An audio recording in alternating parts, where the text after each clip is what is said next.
Welcome to education 360 degree. बच्चों, मुझे पूरी उम्मीद है कि आप लोगों की पढ़ाई बहुत अच्छे तरीके से चल रही होगी और आप एग्ज़ाम की तैयारी काफ़ी अच्छे तरीके से कर रहे होंगे। देखिए, कार्टून बेस्ड क्वेश्चन जो हम लोग लेकर आए हैं, उसमें अगला कार्टून आपकी स्क्रीन पर नज़र आ रहा है और हम इस कार्टून पर चर्चा करेंगे। देखिए, ये जो कार्टून है, पहले समझ लेते हैं कि क्या है। ये कार्टून दारफूर का है। दारफूर सूडान रीजन में, वेस्टर्न सूडान में एक रीजन है, उससे रिलेटेड है।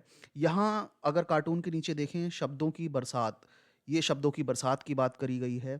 ये आप लेडी को देखें तो इसके पास एक बच्चा है और इसके हाथ में एक कटोरा है, एक सहायता मांग रही है ये।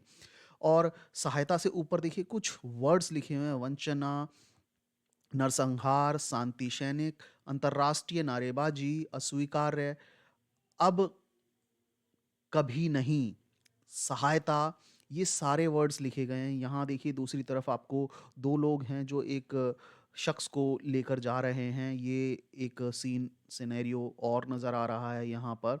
तो ये आखिरकार है क्या? ये कार्टून में दारफूर की जो गरीबी, भूखमरी, बेरोज़गारी की जो स्थिति थी, उस स्थिति को ये दर्शा रहा है। तो चलिए शुरू करते हैं। इस कार्टून से रिलेटेड हमारे पास कौन-कौन से क्वेश्चन बन सकते हैं, उन पर चर्चा कर लेते हैं। तो देखें, सबसे पहला क्वेश्चन कह रहा है, कार्टून का संबंध किस देश से है?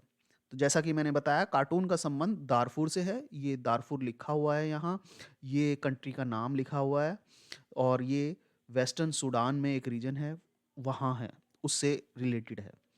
क्वेश्चन नंबर 2 कह रहा है, कार्टून क्या दर्शाता है? देखिए, दिया गया कार्टून सूडान में एक मानवीय संकट, वहां पर सहायता या समर्थन का नहीं पहुंचना भी दिखाया गया है।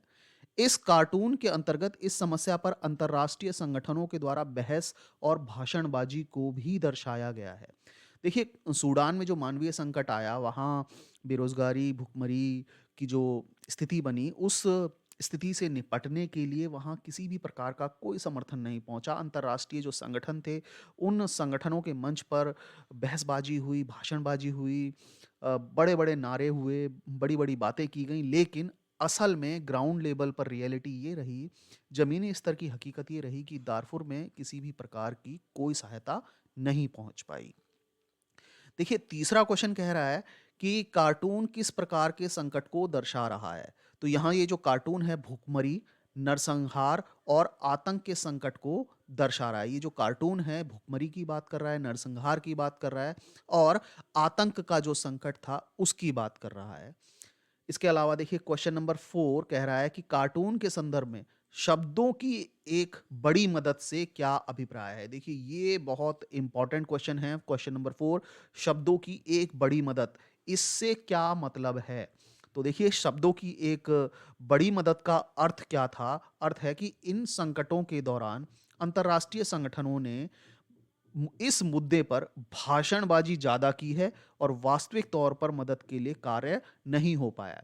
तो देखिए, जो दारफुर की समस्या रही, यहाँ भुखमरी, नरसंहार और आतंक से जो संकट उभरा, निकल कर आया, वो एक ऐसा संकट था, जिस समय अंतर्राष्ट्रीय संगठनों ने अपने स्तर पर बहुत भाषणबाजी की, बहुत चर्चा करी, लेकिन वास्तविक के तौर पर जो ज़मीनी हकीकत थी, ज़मीनी हकीकत ये थी कि वास्तविक जो मदद मिलनी चाहिए थी दारफुर को, वो नहीं मिल पाई थी। और देखिए, क्वेश्चन नंबर 5 क्या कह रहा है? चलिए अगले क्वेश्चन पर चर्चा है। देखिए, क्वेश्चन नंबर 5 कह रहा है, आपका मानना है कि संयुक्त राष्ट्र संघ इस तरह की स्थितियों में इस प्रकार से हस्तक्षेप कर सकता है? किस प्रकार हस्तक्षेप कर सकता है? तो अगर हम दारफुर के इस कार्टून की बात करें, इस स्थिति की बात करें, तो इस प्रकार की स्थिति में संयुक्त राष्ट्र संघ के लिए हस्तक्षेप करना लगभग असंभव है। क्यों? क्योंकि इन स्थितियों के लिए बड़े देश उत्तरदायी होते हैं, जो गरीब देशों का शोषण करते हैं। इसके अतिरिक्त ऐसी स्थिति में सहायता के लिए धन की बहुत ज़रूरत होती है, बहुत आवश्यकता होती है। मगर मुद्दा यह भी है कि ये धन कैसे उपलब्ध होगा? क्या शोषण करने वाला देश धन उपलब्ध कराएगा, धन देगा?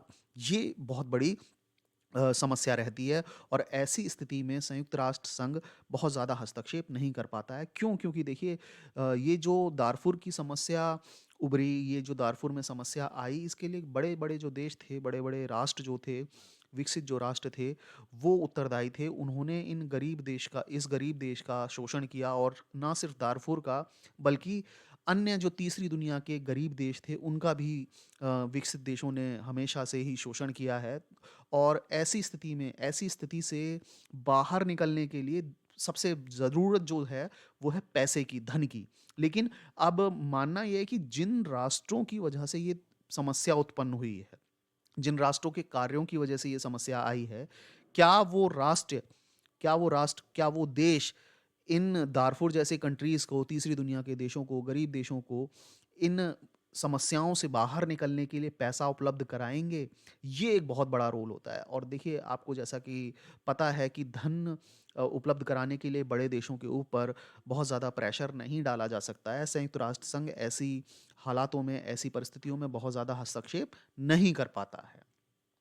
और देखिए, क्वेश्चन नंबर छठा क्या कह रहा है, क्वेश्चन नंबर 6 कह रहा है, क्या इसके लिए संयुक्त राष्ट्र संघ के न्यायाधिकार में बदलाव की ज़रूरत है? ये बहुत इम्पोर्टेंट क्वेश्चन है। देखिए, संयुक्त राष्ट्र संघ के न्यायाधिकार में बदलाव की आवश्यकता है, परंतु जब एक शक्तिशाली देश अपनी नीतियों में परिवर्तन नहीं करते और इसके लिए व्यावहारिक रूप से प्रयास नहीं करते, तो न्यायाधिकार में बदलाव से भी बहुत बड़ा अंतर नहीं आ पाएगा। यहाँ क्वेश्चन का आंसर बिल्कुल क्लियर है। कह रहा है कि देखिए, दारफुर में जो समस्या उत्पन्न हुई, उस समस्या को उत्पन्न करने के लिए जो विकसित राष्ट्र थे, बड़े-बड़े राष्ट्र थे, जो बड़े-बड़े राष्ट्र हैं, वो उनकी ज़िम्मेदारी थी, उनके कार्यों की वजह से दारफुर में गरीबी, नरसंहार जैसी समस्या आई। लेकिन अगर मान लेते हैं संयुक्त राष्ट्र संघ के न्यायाधिकार में बदलाव कर भी लिया, तो क्या इससे परिस्थितियाँ सही हो पाएँगी? आंसर है नहीं। क्यों? क्योंकि जब तक जो बड़े देश हैं अपनी नीतियों में परिवर्तन नहीं करेंगे, अपनी मेंटालिटी को नहीं बदलेंगे गरीब राष्ट्रों के प्रति, उनकी सहायता नहीं करेंगे, उनका शोषण करना नहीं रोकेंगे, तब तक बहुत ज़्यादा बदलाव संभव नहीं है। तो ये देखिए, 6 क्वेश्चन बनते हैं इस कार्टून से, और इस कार्टून से ये 6 के 6 क्वेश्चन आपकी स्क्रीन पर नज़र आ रहे हैं। आप चाहें तो इन सभी क्वेश्चंस का एक स्क्रीनशॉट ले लीजिए, अपनी नोटबुक में नोट कीजिए, ताकि इस कार्टून से रिलेटेड जितने भी क्वेश्चन हैं, उनके हैंडी नोट्स आपके पास अवेलेबल हों। आज के लिए इतना ही, अगले कार्टून में मिलते हैं, तब तक के लिए धन्यवाद।